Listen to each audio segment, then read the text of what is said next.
Поэт, публицист, ученый, общественный государственный деятель Владимир Зантария начал свою карьеру корреспондентом газеты «Апсныкапч» и Абхазского радио, а в начале 90-х уже был председателем госрадиокомпании. Избирался депутатом Народного собрания, занимал пост министра культуры, а после вице-премьера. На каком бы поприще ни трудился Владимир Константинович, вся его деятельность, талант и творческая энергия неизбежно была направлена на единственную цель – служение своему народу.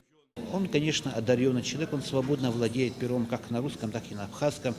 Прекрасно переводит стихи русских поэтов, абхазских поэтов с абхазского на русский. И все-таки он достойный литературовед и поэт. И мы решили показать всем читателям значимость его книг.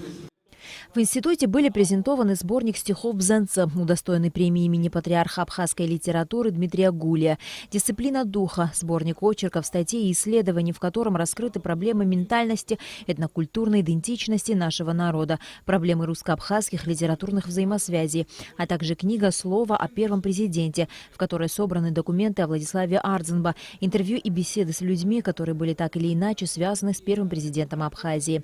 Сам Владимир Константинович весьма скромно отзывается о своих работах. Осознанное желание передать свои мысли и чувства чуть-чуть, может быть, в плане обобщений философских. Мне кажется, кое-что удалось не мне судить, а читателям.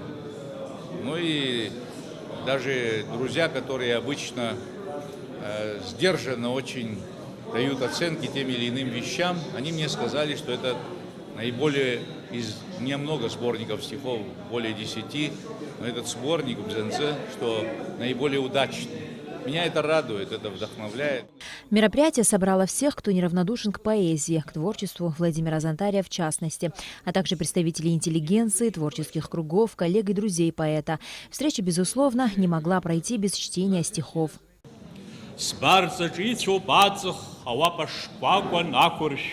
Адныҟа аҳәатаҳәа сыуеит, Кәрыжаа ирықәло ҳәамҭак сгәи сыԥси рыбжьара аҭра аҳауеит. Произведения Владимира Зантария широко известны как в Абхазии, так и за ее пределами. И это является неоспоримым свидетельством его выдающегося таланта. На Алакове Леонадлиба, Абхазское телевидение.